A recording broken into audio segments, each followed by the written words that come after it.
If you like to watch Survivor, and when the show ends, you really want to talk about it with like-minded friends.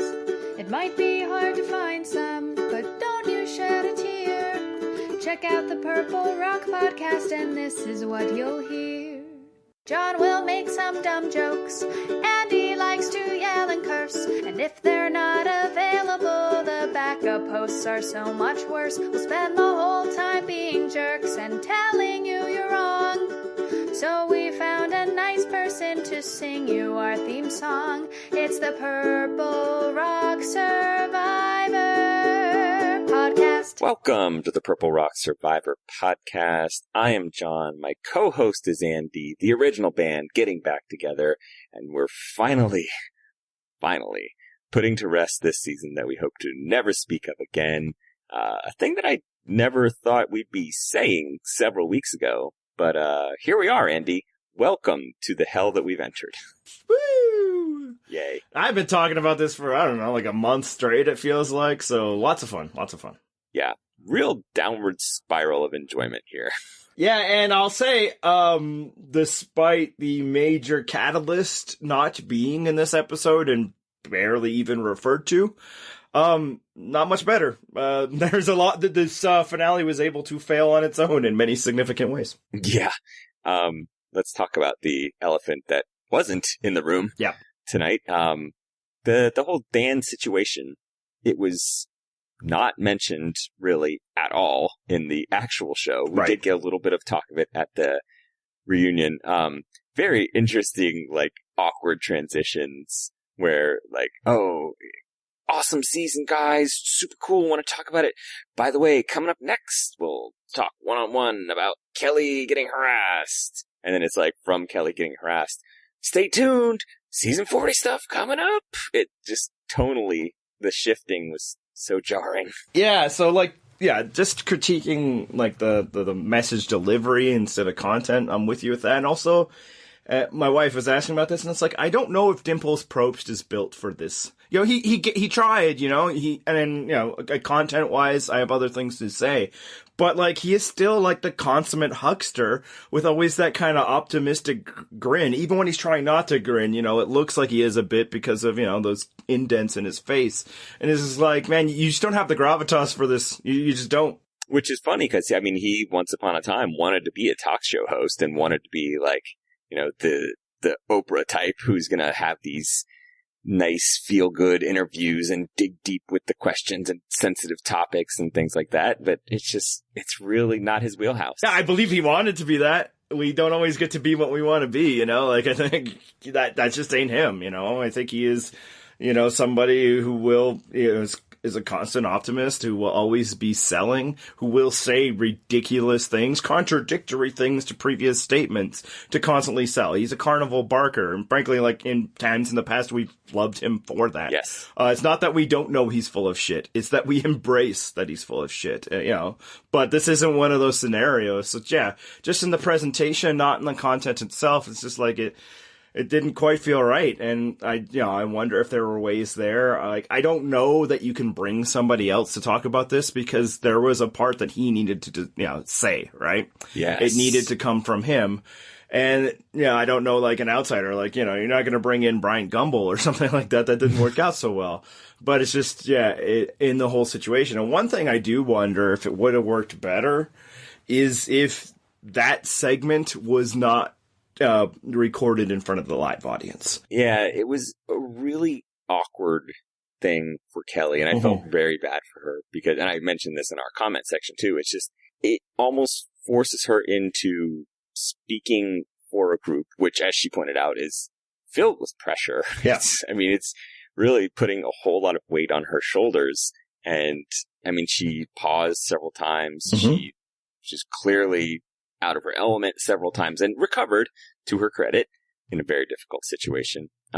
But from what I hear, and I wasn't able to read the New York Times article, but someone suggested that in the Times article, they spelled out that this whole Kelly and Probst segment was negotiated between Kelly's lawyers and CBS/Survivor. The deal being that Kelly should get a chance to speak freely about what happened.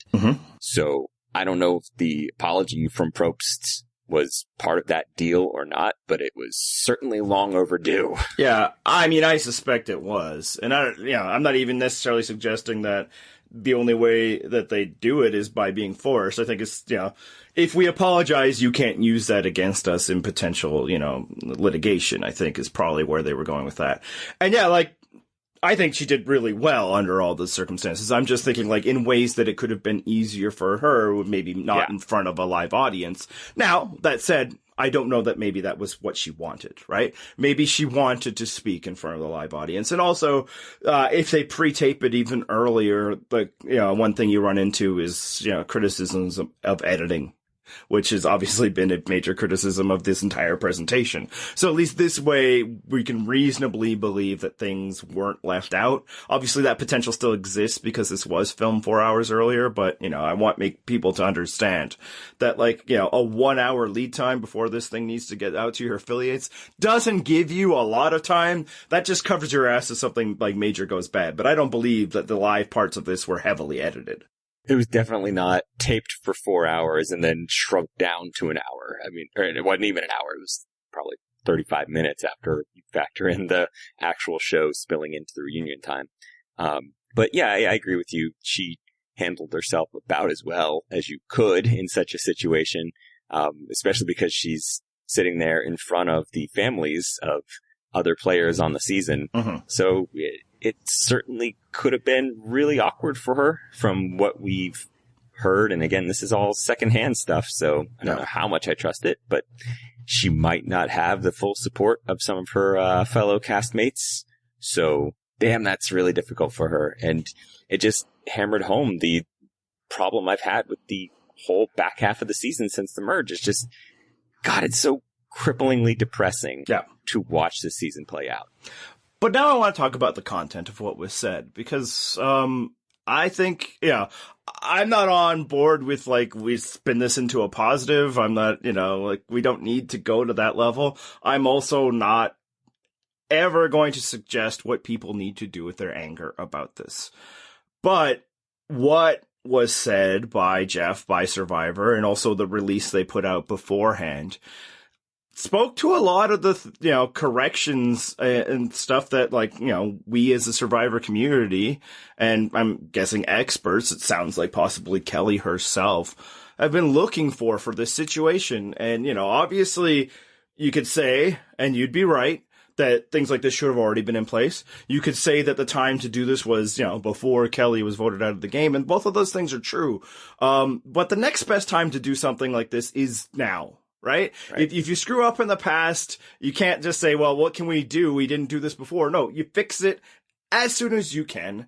And, for whatever reason, and based what I think it's easy to make the inference based on things that Probst himself said, that one of their impetuses for really making this change was the reaction. But I think if the changes they implement are actually, substantial, I think this is a really good step. It is the things that we've been asking for. Yeah, and I think the way he described it is, we've been learning a lot in the whatever weeks since that episode aired.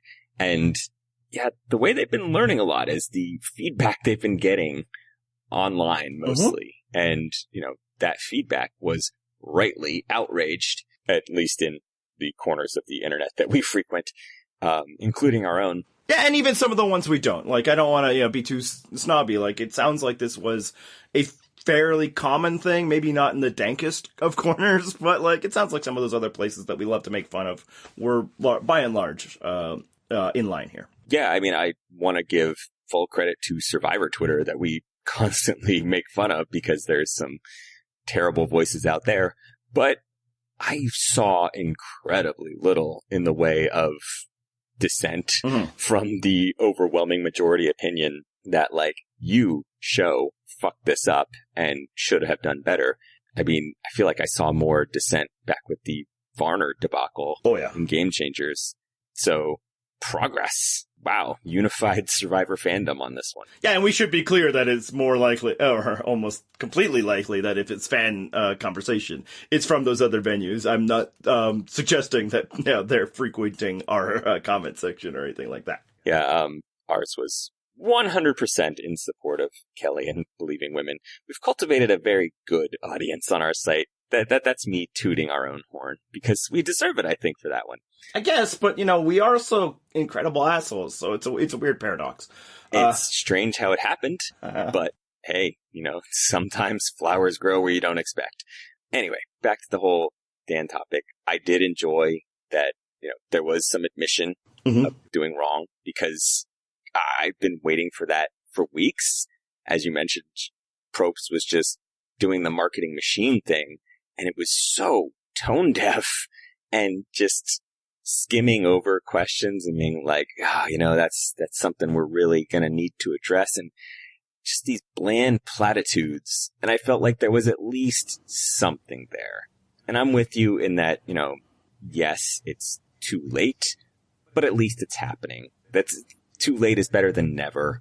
And hopefully, fingers crossed, they get this right. I mean, to be fair to them, they are certainly not the only show, entity, whatever, that has fucked this up. As Kelly pointed out, it's very much better than I have. This is a very wide-ranging problem, not somehow specific to Survivor or CBS or Probst himself or any of the producers that are out there. Like, it's something that people haven't taken seriously enough, and hopefully, at the very least, this show will start doing so. Yeah, and it doesn't need to be about forgiveness. We don't need to forgive the mistakes they made, but we can recognize what, at the very moment, seems to be real steps towards progress and addressing the issue. Because, and you talk about how, Probst barely said anything, and when he did, it was nothing. And that was bullshit. Matt and I discussed kind of many of the reasons why that could be, and a lot of it was, don't implicate this, organization and things that could cost us lots and lots of money. And I think, people who read the Times article have suggested that might have been negotiated into this apology. But I also noticed, he didn't do as much hucksterism as he usually does. And to me, that suggests that they were listening.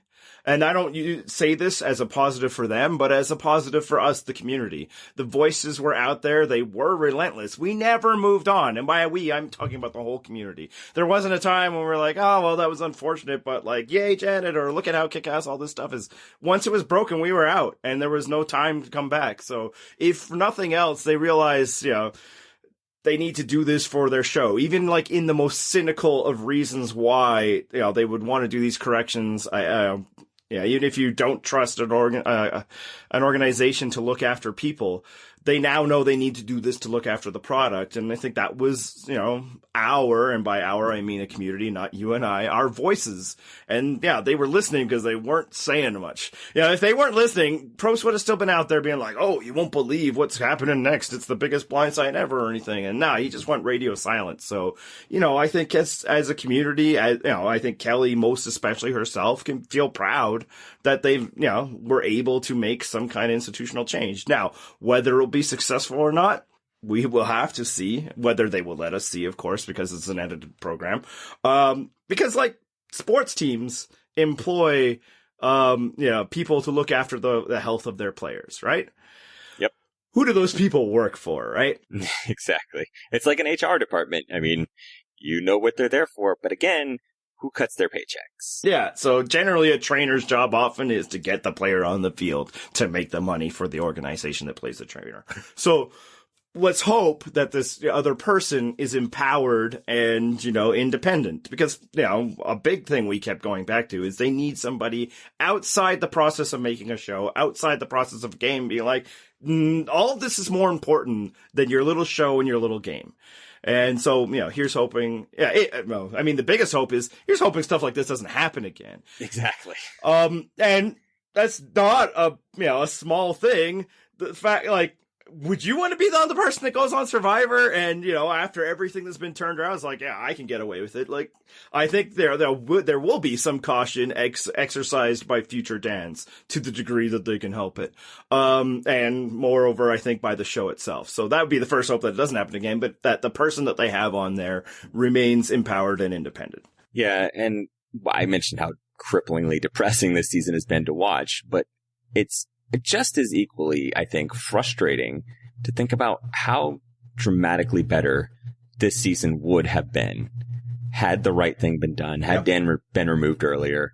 Like, the whole arc of the show, every narrative that we had from, honestly from episode 1, but at least from the merge on, changes. And you mentioned earlier, like, you're not going to tell people how to feel about whatever.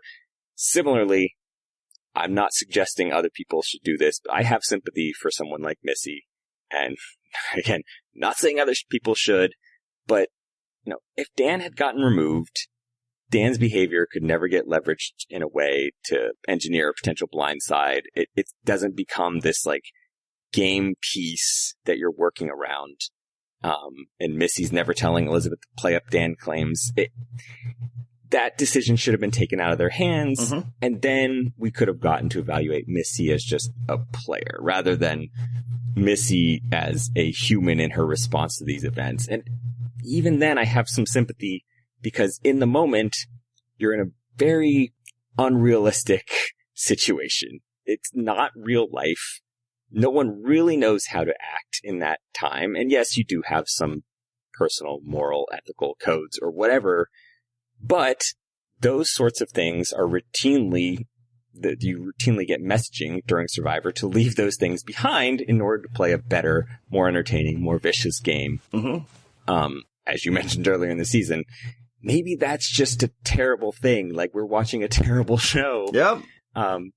But I do have some sympathy for Missy because Missy only does those things because she thinks that Kelly is doing the exact same things to her.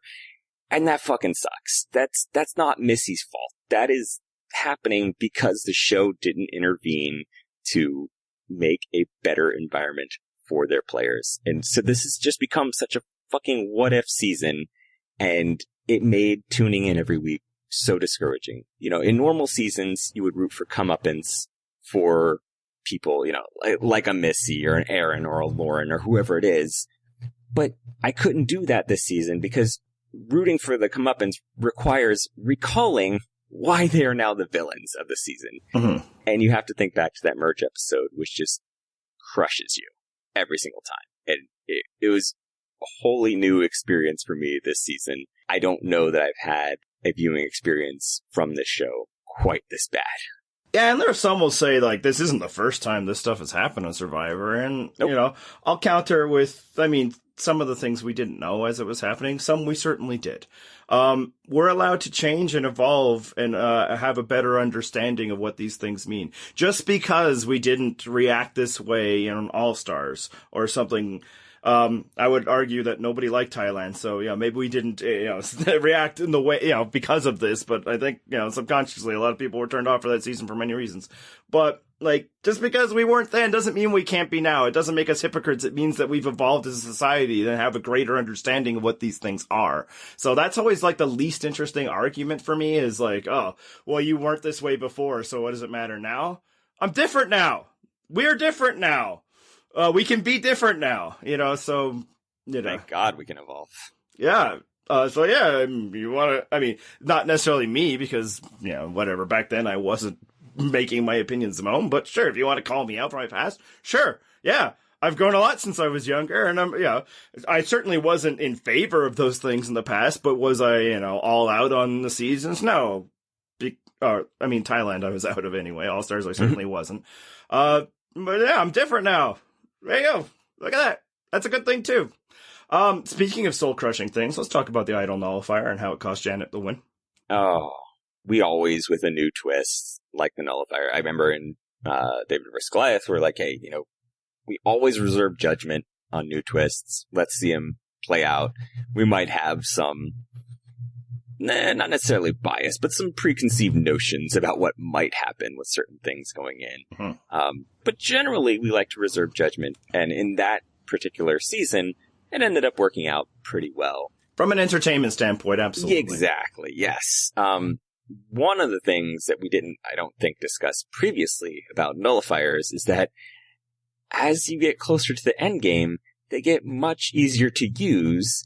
And then you realize, well, A, because there's fewer potential targets, but then you start to realize that oh yeah, right at the time when you can't split votes, like when things get really tentative and you can't trust an alliance to split votes because there's so few numbers, the idol nullifier helps you not split votes anymore and thus allows you to take out more underdogs. And idols were put in there as like a saving grace for the underdogs. Mm-hmm. So that's exactly what happened here. Like, Janet was the underdog we were rooting for, and we got an idol nullifier to crush her dreams. Hooray! Yeah, and like the last time it was used, it worked out from an entertainment standpoint. And I'll say I called it completely unfair. But because, like, yeah, it helped it by a weird twist of fate, almost unreplicable. It helped the underdogs, seize control at least momentarily. And that was just exciting, even though it was a complete raw deal for Dan. But yeah, here, like, they'll say, well, he knew that Janet had the idol. And I'll say, like, that factored in probably to him choosing to go after the idol nullifier. But you don't need to know at this point. The person I want to vote out, I'm going to vote for them. And just to be sure, I'm going to play an idol nullifier. You don't need to know if they have an idol. It's just insurance. That's all it is. So you don't need that data point for it to like be successful. So from an interesting, a strategy standpoint, it's a negative. It is removing a piece of entertainment, a possibility, not, encouraging it. And one thing I want to say is, if you're the type of person who has spent many seasons complaining about idols being placed into the game too late in the game, about idols being played late in the game, you better not be complaining about the injustice that happened to Janet. Because this was an idol she found at Final 7, and she was trying to play it at Final 5, which is exactly the tribal council. Everybody says idols shouldn't be eligible to be played. So if your stance is that idols shouldn't be, legal at Final 5, you should feel like this is justice. This is, none of the gimmicks worked. Dean's extra one was meaningless, and Janet wasn't able to save herself at Final 5 like you don't want to happen. You want them at the very minimum to expire at Final 6, and you could argue, well, Janet didn't get that chance. Yeah, because she was already immune because there was no Final 6. So you should feel great. This is what happens when, idols aren't playable at Final 5. Me, however, I have no problem with idols, so I think this is all bullshit. Yeah, I mean, I think we all kind of knew that this was coming. Yeah. But, yeah, by the way, I did know, despite what I wrote in my predictions, that wasn't, like, real. It was, a strategy play, and also just got to write something more interesting than what we all knew. Yeah, I mean, it was always our hope that Janet would survive and win, but I think we knew from very shortly after the merge that this was not the season that Janet won, because it was very clear that if Janet were the winner of the season, the edit could have covered her in glory, and it would not have been so difficult to do. It's not really hard to make Janet look like a hero because she's a freaking legend. Well, I mean, it's not like they didn't, right? Like, we all, thought of her as a hero, so it was there. It just wasn't there enough. Yeah, I mean, we've seen previous edits. We know what it looks like. Absolutely. It looks like David Wright or Rick Devens, right? Like, I mean, part of the reason why also people disqualify Janet is that we've taught ourselves that the person that we like the most just can never win. I mean, it can be two things. Yeah. So, that was terrible to watch, but it wasn't shocking in any way. I mean, that did take some of the bite out of it because I always kind of expected this. Like, it had to be, it was like, yeah, you could hope for it, but, like, even a player like Dean has to know this is what you need to do. And there was no way to mess it up. But, the only way is if she wins immunity, and, that clearly wasn't what was going to go down. But yeah, I'm just saying that, like, if you were deeply disappointed that Janet was not able to win this game by playing an idol at Final 5, then maybe your problem isn't really about idols being available late in the game. It's that you didn't like who had him in previous seasons. I feel like that's some ground you've trod before. I know, and everybody always calls me out on it, and like, no. But, there sure were a lot of idols found and played this season, and I feel like there wasn't many complaints about it. What's up with that? Okay, so in fairness to people, there were a lot of other things to complain about this season. That's probably it. Much bigger fish to fry. Not that they can't do two things at once, But that one other issue was a little more worthy of their rage, you know?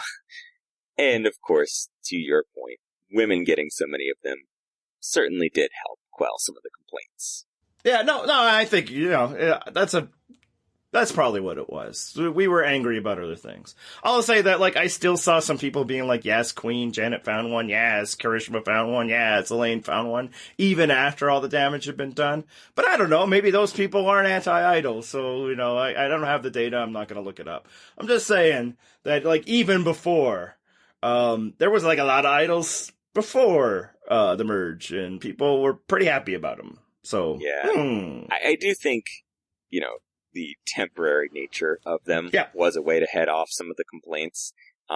It does, though, just as a viewer, because this is a topic that we discussed with the Legacy Advantage before, it does make things a little more confusing, trying to remember, like, okay, player X has an idol for 2 more tribal councils, and this one's is only worth 1 more, and, it's not the most narratively fluid game when you start introducing these temporary idols. It is good that they're throwing up the chyrons with so-and-so has an immunity idol, but it doesn't tell you, like, their immunity idol has to be played this night or the next tribal council. Like, it's not the cleanest way that you could run this game. Yeah, and I'll say, like, and I think we'll probably get into this in another section too, like, there's too many advantages. I'm not disagreeing with that notion.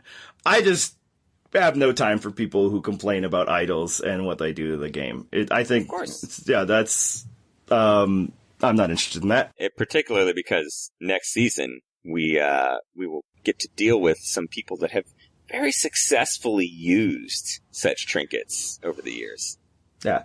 I also, starting to question people's sincerity in their past takes, when it came time to crown a winner of the season.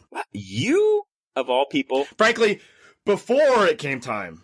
Like, before, when we all knew who it would be. I am so glad I'm sitting down right now, because it is shocking to me that you would ever question the sincerity of the Survivor fandom.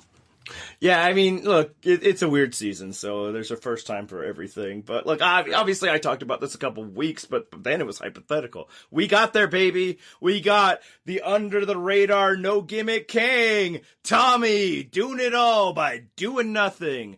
And I don't get the impression that this has made people happy. I mean, shout out to, some people who are living the gimmick, and being all like, no, he was great. I love that he did no gimmick. I'm sorry. I can't remember his name. He's the guy I fight with every season. You know who you are. But like most people, Max Jets? That's the guy. I respect your consistency, sir. But most people are all like, oh, it's so boring. Oh, what is he doing? And it's like, this is what you wanted. This is what you told me you wanted, is somebody who isn't using those cheap idols, doesn't need to win immunity because he's not a target. He didn't have to win the dreaded fire. He got taken there. Oh my God. What a king. If he had gotten voted out, he should be a robbed goddess. Yet, people are all like, oh, this is boring, this sucks. Of course he won. This player always wins. But this is the player you were telling me you liked. So which is it? It's funny. Sandra also played a game similar to Tommy's and won. She was the mentor / coach of this season. And Tommy actually never got to go see her on his way to playing this similar game. He didn't need that bullshit gimmick either. He should be your king. Someone on Twitter pointed out that the last person to win the game with no immunities or idols or advantages was Natalie White. Queen! Damn, what a comp that is. Social Queen Natalie. Yeah, and that feels just about the right level of comp. Tommy is right in that Natalie White range where it's like, hey, good for you. Never really want to see you play again, though. Thanks. Yeah, look, if you are targeted seriously, that's a demerit on you as being a Survivor player, so I've heard. If you needed to save yourself with a timely immunity or an idol, that's a demerit. That means you did not play. I remember deeply when we were complaining about the death of the social game. You got it all, man. I think you hate the package that it came in. And Crazy. well, I get it. Like, yeah, it's like, that's only like a really exciting way if you've convinced yourself that's the only way they can play. And when you look at somebody like Tommy, it's like, why aren't you doing other things, Tommy? It's because you told him not to. And frankly, because results have told him not to. So I don't understand the disconnect other than a few factors like, the season did y'all dirty with the, a woman's gonna win this bit. But he did all the things you said you liked, and you don't like it, which maybe tells me that you were lying. That's not what you really wanted. Now, luckily, I've never said I wanted those things. So I, with a very clear conscience, can call Tommy a mediocre, bland-ass winner. I don't need to celebrate what he did because I think that stuff sucks. And I think he won for the very simple reason why a lot of people won. The other two options sucked, and everybody else that got taken out and ahead of him was more dangerous than he. Woo! I'm somebody who feels like if you are targeted, that is a result of your superior level of play, not your opposite. But I've been told I was wrong by people who are now complaining that Tommy won. Yeah, in terms of that final tribal council, it really was mostly reminiscent of the Millennials versus Gen X thing, where it was just three people that you're like, one of those has to get votes, huh? Okay, shrug.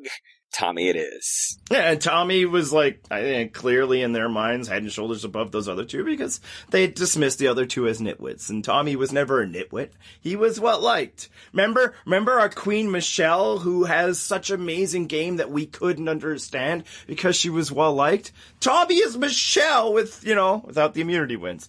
With less physical prowess. Now, one note for Tommy, and I don't know why he didn't bring this up. He was good in team challenges. Like, it's not like he was inept, so maybe he was right that he didn't want to win them. And, I gotta say, I got this idea, a few weeks ago, the mediocrity that was on display, once it was, painfully obvious that Tommy was gonna win. And most people would say it was painfully obvious a while ago, but, many seasons ago, I decided I'm just not going to watch the show that way. It's less fun for me.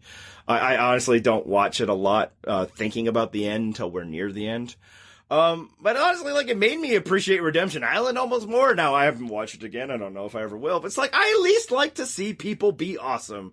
And, everybody who, kept encouraging mediocrity, this is what it is, man. And it's not that fun and exciting. It's just not. Yeah, and it harkens back to those earliest seasons where it sort of was you didn't want to be, and Tommy, explicitly spelled it out. I didn't want to be, was it Tommy or Dean? I think it was Tommy. I didn't want to be the best A or B or C. I didn't want to be the best physical threat, the best whatever. That actually might have been Dean. It might have been Dean. But clearly that was what Tommy was going for as well. Right. Both social queens right there. Kings, queens, whatever. Interchangeable. Very gender fluid in our descriptions here. But it was one of those early Survivor season type games where someone who wasn't the best player just kind of coasted along, was never the tallest blade of grass to get whacked by the lawnmower, and then wins in the end because, best option available. Yeah, because, there were good players, obviously we stopped viewing them that way after we, hated everyone. But yeah, there was plenty of people that we, would have liked or did still like who played more interesting and more dynamic games. And it was just a very standard Survivor thing, especially I feel like a modern Survivor thing. Although maybe it's modern going back to the old days of you stick your neck out, you get cut. So I can't even criticize Tommy if that was truly a strategy rather than just a good way of spinning his mediocrity. But yeah, Tommies usually get taken out when errands do. So, he was probably right to dial it back. And, bravo, you won. You get to be the winner, you get the check, the money always spends. But these people who do that, who succeed by not succeeding, we don't need to celebrate them. We don't need to be that way. We can just wait until somebody truly spectacular comes around and celebrate them instead. And just be like, that happens sometimes. And, they were the winner this season, and let's hopefully somebody cool will come along. And what we certainly don't need to do is prove our fan superiority by looking down our nose at those people who manage to be both entertaining and successful. Yeah, and speaking of which, there's some of those coming up. You know what? We'll get to that point later. There's some of those coming up in the next season, though. But yeah, it's like a fan thing, right? Like, oh, I can't cheer for, the obvious ones. How, that's such a casual thing to do. My favorite. You gotta be the hipster. Yeah, my favorite Star Wars character is like Wenjed Tillies. It's like, come on, really? Like, it's more fun when awesome people are allowed to be awesome. And we don't need to celebrate, mediocrity because this is what it is. This is what it looks like. Look at Tommy. He is what you wanted and you're not happy. Yeah, look at you with your basic tastes like in Boston Rob, just because he's good at Survivor. Oh, you guys are so unsophisticated because you like Tony. This is it. This is all your nuance. Everything you've ever said. Tommy was so nuanced and sophisticated in his takes. He was friends with everybody. He knew everything. And again, bravo for you. It can be an effective way to play Survivor. I don't know that we need to encourage it as fans of a television show. We can root for awesome people to be dynamic and successful because sometimes it happens. Yeah, and I think in a normal season, someone like Elaine who was dynamic, or Janet who was clearly heroic, I would have had more rooting interest in them, even recognizing that the edit was signaling certain things to me. I couldn't do it. Something about that merge episode. Oh, yeah. I just could never get back to the normal Survivor viewing experience. I couldn't have any sort of rooting interest. It sucked the life out of the season. Well, one way I think it could have happened is, Dean loses that coin flip, so Janet wins the season, right? And then everything from the merge on would have been edited and framed in terms of Janet, the person who stood up. So then we would have had something. But because, she got lost not long after they berated her, and then, sadly had to tie herself to Dan, which I don't hold against her one iota, it was well, there's no point in hoping for that anyway. This isn't going to be that kind of season, If you thought there was a happy ending, you haven't been paying attention. But if they'd kept going with Janet after that point, then it could have, I think we probably would have found a way to root because it would have felt like a resemblance of justice. Somebody who tried to do the right thing will succeed. And it was clear that we just weren't getting that. Nope. Which, again, maybe this was I actually tried to talk to a more casual Survivor viewer friend of mine to try to get, the perspective of, did you have hope that, the season was going to turn out well, that someone like Janet would win? And even the casual fan is no, not really. So, yeah, I guess it was obvious. Hey, also obvious, you should probably learn how to make fire if you're going on Survivor. This is a controversial take. I hope you're with me on this one. Yeah, there's no other take. Anything else is, again, rooting for mediocrity. It's malpractice at this point to not have practiced how to make fire. I don't care how much of a purist you are. I don't care if you think the whole thing is bullshit. That's fine. If you think shooting threes are bullshit, you probably should still practice how to do it when you're playing basketball. You don't get to define the rules, and the rule of this game is to get to the end, you might have to make fire. And in fact, until Tommy came along, and we don't have a long data set, no matter what people are trying to spin somewhere on Twitter, you either had to win immunity or win fire because you weren't going to win otherwise, right? So, yeah, I had no sympathy for Lauren in that moment, also because, she was somebody who the sympathy train left the station a long time ago. Mm-hmm. But it's yeah, too bad, man. This should be in your bag, especially since she was not going up against a powerhouse. That motherfucker almost cut his fingers off practicing. He looked more awkward getting the magnesium out than she did. So this was a highly winnable contest. But, she couldn't be bothered to learn it. Right. It's not a great look. I mean, in fairness, it might be difficult to do when you're out there because I'm guessing, and I don't know this, but in those situations, you probably got someone who becomes the designated fire starter person. Yeah. You have a go-to person that's good at it, and you're as long as that person's here, they're going to do it, and you run with that. So if that person isn't you maybe don't get a ton of time to practice. But at the same time, you knew you were getting cast for the show. It honestly doesn't take a whole lot of time to learn it by the materials and at least get a few practice rounds going at home before you head out. Usually it's not a last minute call that's hey, jump on a plane, pack some clothes, you're coming out to play Survivor right now. You have some sort of heads up that you'll be playing. you could probably learn the skill in that amount of time. Yeah, and people might be saying, well, Lauren said she did. And, look, I'll allow that maybe she did. No, you gotta practice on the island, too. And yeah, I mean, Janet was a designated fire starter. That's nice. You still gotta do it, man. You need to have this skill in your bag. And then for people who might say, well, if you're seen as somebody who can start fire, it puts a threat on you. Tommy said he never did start the fire for that reason, because Tommy is amazing at hiding any level of, skill, ability to do things. Yeah, I mean, that is a philosophy. And when you lose at it, you have only yourself to blame. Like, frankly, those are the same arguments that kept women from finding idols in some respects. Well, if I go out there looking, I'll be a threat. Yeah, but you also might have an idol. So yeah, you might be viewed as a bit of a threat because, like, oh, she knows how to start fire. So be it, man. Like, you still need to know how to do it. And again, maybe don't be Janet. Right? Let somebody else be the superstar of fire making, but be competent. And yeah, it sounded like Jamal was the fire starter when Janet wasn't around. But then Kelly was like, no, screw you, I'm going to do this. And she did it. So like you need to do it.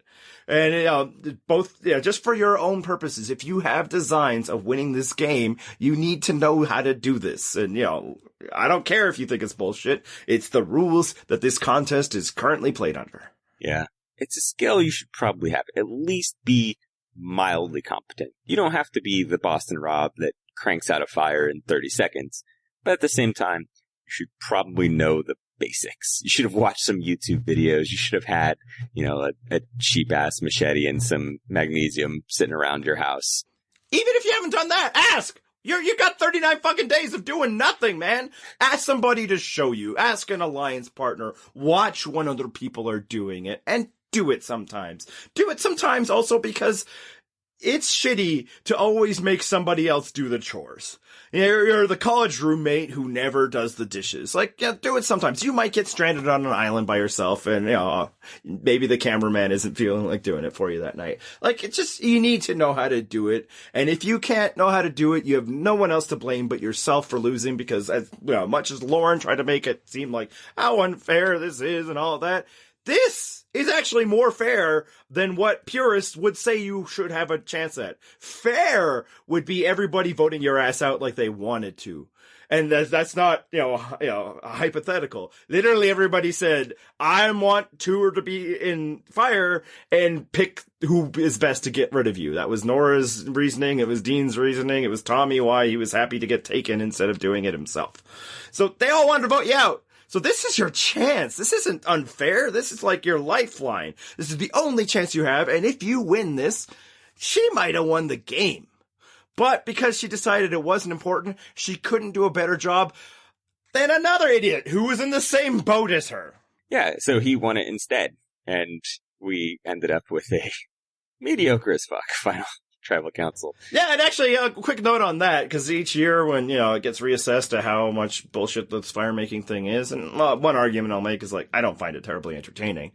But if Lauren had won, that final tribal council would have been pretty intense, right? And that's my point all along. It's not about getting Tommy to the finals. He got himself there.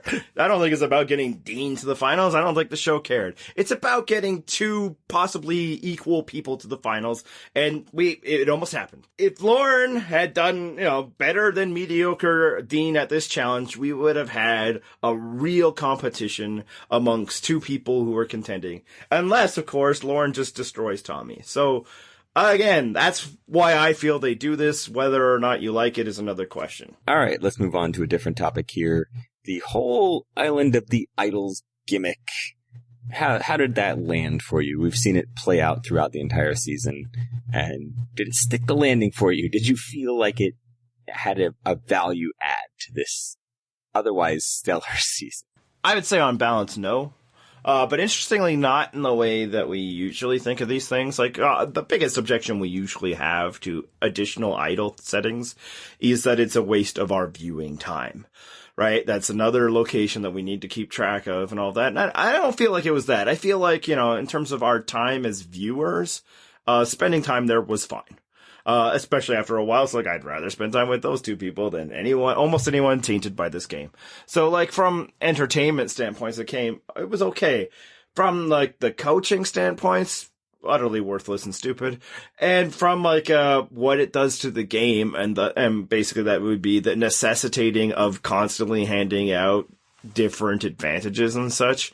We don't need that, man. You give enough. You don't need to like say, oh, what are we gonna give this week? You know? Yeah, I'm with you in that it was perfectly cromulent.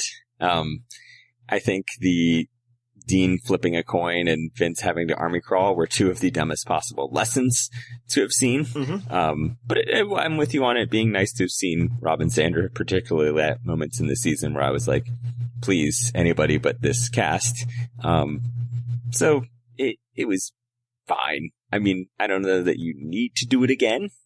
But it was okay. It just out of curiosity. Yeah, I mean, for reasons why this season failed, this doesn't make the list. Exactly. But it's just like, you know, we don't need an extra place that, like, theoretically adds something, like a new thing every week, you know? Unless, of course, it's the week where, you know, you found something, shame on you, you lose your vote. It was like, you have enough things, Survivor. We don't need to create incentive to, you know, always have things. So, if they were to employ this gimmick again, just out of curiosity, who's your go-to coaching combo? I mean, yeah, obviously besides Sandra and Rob again. So I thought, you know, and this is honestly I thought I've kicked around for the whole season if they were going to do this again, who I'd want that is I mostly thought of types, and I do have some names, but what I would like, I think that would add some interest to this, is get two attractive, young-ish, unattached people so that we can spend the whole time wondering if they're doing it.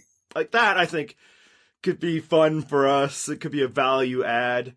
And by unattached, I mean, like, not married. I don't really care. Like, I'm enough of a deviant to, like, root for people cheating on their boyfriends or whatever, or girlfriends. I'm also because like, I don't keep track of that, who is dating somebody seriously or not.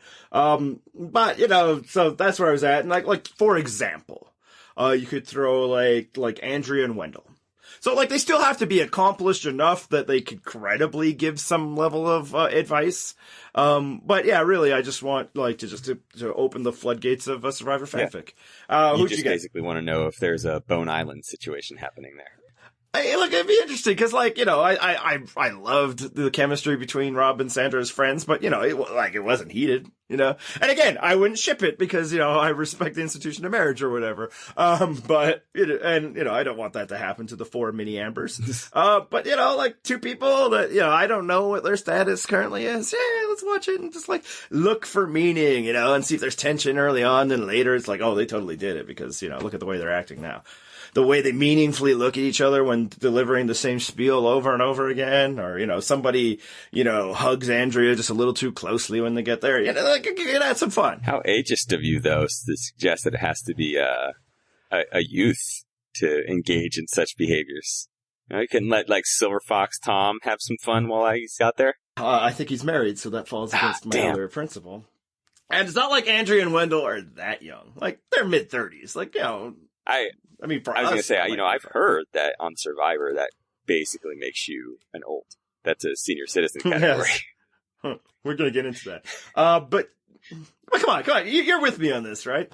Yeah, I mean, you know that I'm willing to watch certain TV shows just for the possibility of sexual tension. But I feel like, you know, after next season, if they did deploy this again, the only possible thing you could do is have only Sandra, the 3-time winner of Survivor, and you just make a giant full-body Sandra statue, and this time it's like stepping on the Boston Rob head, or, you know, stepping on the heads of 19 other all winners. The heads! Just minimum 80 feet tall, like Survivor's own Statue of Liberty going on out there. It's like Sandra Island. On a throne of the defeated heads of her, you know, rivals. Tell me what's wrong about this scenario. Tell me that you're not on board. The only thing was loneliness. Like, I could see maybe you ship people in every week for her to hang out with, but they don't get to talk or be on camera. But other than that, there's nothing wrong with it. That's the reward. Is you go out there, you get to kiss the ring, and then you leave. That's it. You don't get an advantage. The advantage is merely that you got to be in the presence of Sandra. You kiss the ring, you say thank you for your service to Survivor, and you leave. That's it. That's your reward. I mean, ultimately, that was, like, the only value this season provided, right? So, yeah, I think you're onto something. I'm telling you. Call me up, Survivor. If you use that, by the way, that's my intellectual property. I will be contacting my lawyer friend, Matt. I thought you were the lawyer. He's got a little more experience. All right, like I don't know if there's any surprises to this discussion, but it's what we do at this point. What's your final assessment of this season? Yeah, I remember seeing this on the rundown and going, "Oh crap." I mean, maybe that spells it out right there. It brought up the thought that I will have to rank this season in the near future, and that's also depressing.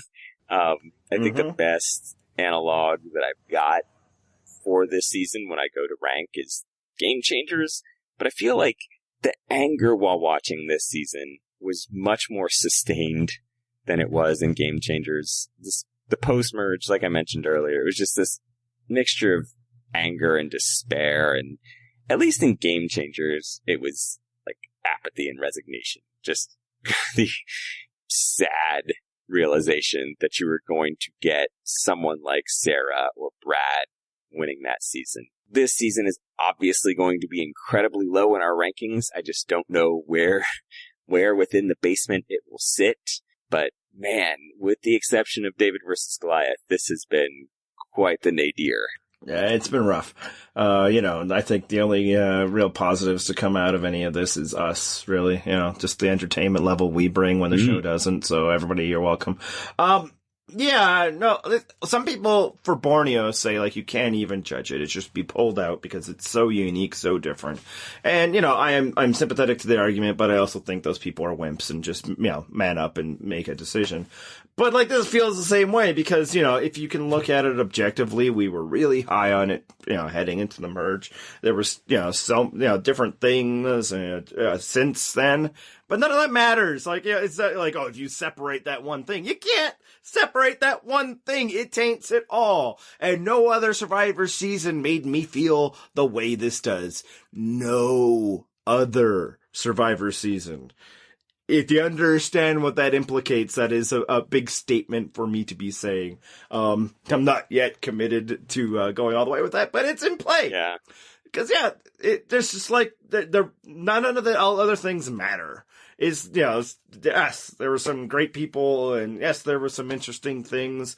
I don't care, man. This is the season where, like, a show that I dedicate way too much of my personal time to, that, is an outsized part of my entertainment diet, let me down in a significant way. And I'm not even the profile of the person who were really let down by this. So, complete failure on all levels. That's, I think, my final assessment of the season. I mean, yeah, it's going to be a tight competition is all I'll say.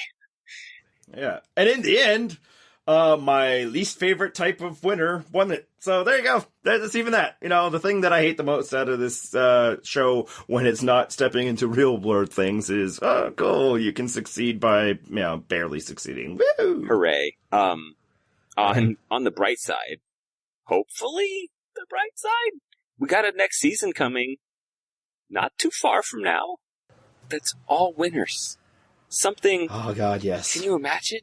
Who knew? This is totally new information! Wouldn't it be great if we had a season of all winners? We actually do! It's really gonna happen. I swear to God, our very first season podcasting this show, possibly our first episode, I'm not gonna check because I cannot listen to that.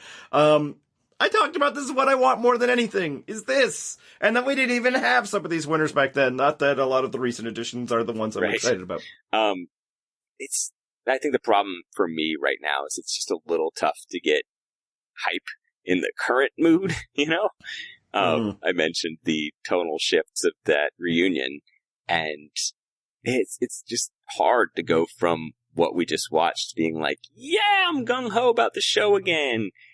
That preview, though. I know. Pretty good, man. Yeah, I was all there last week, like, we let the shtick drop, and, like, we talked that it's going to be a real thing, and, we can't necessarily be optimistic because two of the most awful things to ever happen on the show happened in All-Star Season. But that preview, man. We're getting Parvati 2.0 2.0. We're getting Rolf. We're getting Tony, Sandra, Survivor Goddess Kim Spradlin is batting fucking leadoff in that preview. I heard Yule's voice, man! Yule's voice! It got me so psyched! The only real letdown is that they let Adam talk in that preview. That was just a stark reminder that, like, oh, that's right, things could go horribly wrong here. The one thing I also noticed, Probst hyped it really, really hard in the interview I saw, which of course, I know you know this. It can only mean one thing. Rob is winning! Yes! Yes! Yes! Because clearly Rob is the only superstar talent that this show cares about. He's the only reason why Exile is coming back, or Edge of Extinction is coming back. He is the star among stars, and I know this because he is the one that everybody brings up that would make Rob happy, as though like a Sandra victory or a Parvati victory or a Tony victory would not. Rob's winning because Probst said awesome things. To be clear, the Rob victory would make Rob happy. I feel like an Amber victory would also make Rob happy. I believe you were looking for what would make Probst happy. Exactly. I thought that's what I said. If not, it's hard to talk about other people when I'm talking about Rob. Clearly that's what it means, because it's a flawless prediction pattern by using the synonyms of which Jeffrey Probst mentions while doing his job promoting the product he works on. Always tells us the type of winner we're going to get. Yeah. He could have hyped the last 6 seasons in this way, because, the one true thing that it means is that a man is going to win the season. Thus, your assertion that it might be Boston Rob could be totally correct. Yeah. Well, I'll say the problem is people in recent seasons were saying a woman was going to win because Probst wasn't sufficiently enthusiastic about it, and that failed too. So, because, Wait a minute. Are you suggesting this might not be a 100% foolproof prediction method? I don't know if I could. Like, I've gone to some different places tonight, but to suggest that a professional bullshit artist cannot really be taken seriously on any kind of future statement he makes, that's a bridge too far. I'm not prepared for that kind of take on this podcast, so.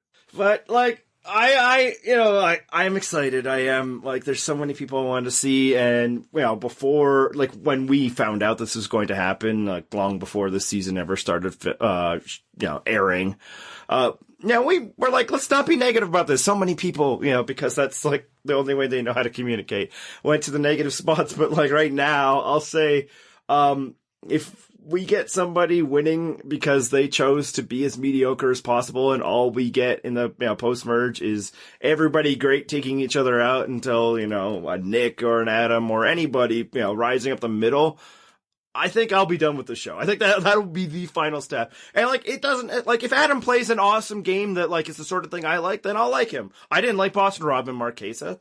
And, like, if, like, somebody that, I kind of like plays a mediocre game, I'll be like, that's fine. I like that person. I'm entertained by that person.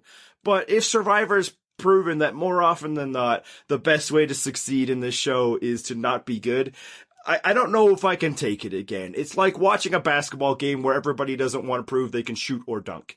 And it's like, I don't need that. I need greatness. I need something greatness, and especially out of this season. Give me greatness, yeah, please. You remember way back when, because you're talking about our earliest seasons podcasting here, remember back when Tony won Cagayan, and I was so hyped, not only because, A, we predicted Tony was going to win Cagayan, B, because it was wildly exciting, and C, perhaps most importantly, because this meant that people were then going to try to imitate Tony's game and fail miserably, which would lead to entertaining television. I think that did play out, but more importantly, no one better try to fucking imitate Tommy's game. Yes. Now, luckily, like, only 2 people saw it, and really, they didn't see much of it. Yes. If that's the path we're headed down, imitation of that game, I'm with you. That might be the nail in the coffin. Yeah, and like, there's some people like, that, not this. It's like, well, I had this to look forward to. But if this proves that, like, Survivor is just inextricably broken, and you guys can diagnose all of the many different reasons for it, I think there are many different reasons, and, if you want to say too many advantages, that could be it, all this, but it's just like, if it has become a game where it is too hard to win by being awesome, I got other things to do with my time. Again, the awesome person isn't always going to win. That's why it's awesome when they do. But it's felt like it's been a while. Wendell was pretty good, but, not enough. I need more. Yeah, he could be that this season. Great. So it's just like, you gotta deliver. I need awesomeness. I can't take the mediocrity anymore. One more thing I want to rant about for next season. And Matt pointed this out for us. Depending on when you do the math of like birthdays, and I'm not going to do that kind of work because math. Not your thing. There will be like 9 or 10 people this season, so basically half the cast, who will be older than Tina was when she won Survivor Australian Outback. And I don't think many of the people who tried to tell me that Tina was an example of an older woman winning Survivor will say that they will be if they were to win. I don't think anybody's going to be out here saying, see, Danny won. That means older women could win. Which is my point, the whole thing I was going to make, and I just need to make it now. That's not that old. Tina was not that old. Just because she didn't have modern skincare techniques or whatever doesn't mean that she was the old lady you guys are trying to remember her at. She was not yet 40. You're not gonna say that, Tony or Jeremy winning suggests that older men can win. So I just, proof in this season. If Tyson wins, you're not going to say that. So that's all the proof I need. That's not that old. And other than the other point I would say is like, hey man, that's cool. We got lots of, not younger players. What a rough 40 though, man. And I feel like the Australian Outback was not the place to take that skincare routine. Yeah, I mean, that's like everybody, like, the whole Wilford Brimley thing. Like, people just did not know how to take care of themselves. But yeah, it's like 39 and 40 does not mean that you represent the older demographic. It's basically you're a different generation than that older demographic. So no, we have not had an older woman win because Janet didn't because of stupid, I don't know. Folks. All right. Well, let's try to right the ship. We've got, starting in January, we're going to give ourselves at least a week and some change off here. But starting in January, we're going to do some stuff on our site. I'm not going to go into details because some of it we're not entirely sure that we're doing. We're having to work out the details of what it might be. But we got stuff coming in January to get you hyped for season 40, to get us hyped for season 40. We're going to do some stuff, man. We're going to have some fun, hopefully get reinvested in this show, and hopefully it is going to reward us for our dedication and give us the season that we're all desiring. So check out purplerockpodcast.com, especially starting in January. Check out what we give you. Yeah, I was just about to say that. You can follow on Twitter. The show is Purple Rock Pod. I am Purple Rock Andy. You are Purple Rock John. There's also like other Purple Rock people. Not worth mentioning. Brad, Matt, Emma, and Mark, thanks for all the work that you put in this season. I mean, I would say for most of you, it's a lot less work than you used to. But still, you came on the podcast, you shared keen insights, and I think, we're better for it. Subscribe. As you may have noticed, everything's been on YouTube, and frankly, more people were using that app than we suspected to just listen. So while it's extra work for us, I guess we're going to keep going with that. Anything else? Yeah, isn't it awesome that we have bloggers for our site that don't blog and an artist that doesn't art? We really planned this whole operation very well. Good job on us. Yeah, I mean, I think they could all say we learned it from you, Dad. You know what? Fair. All right. Anyway, have a great off season. Hopefully we will see you guys back here for season 40. And let's, for the final time this season, hit the fucking theme.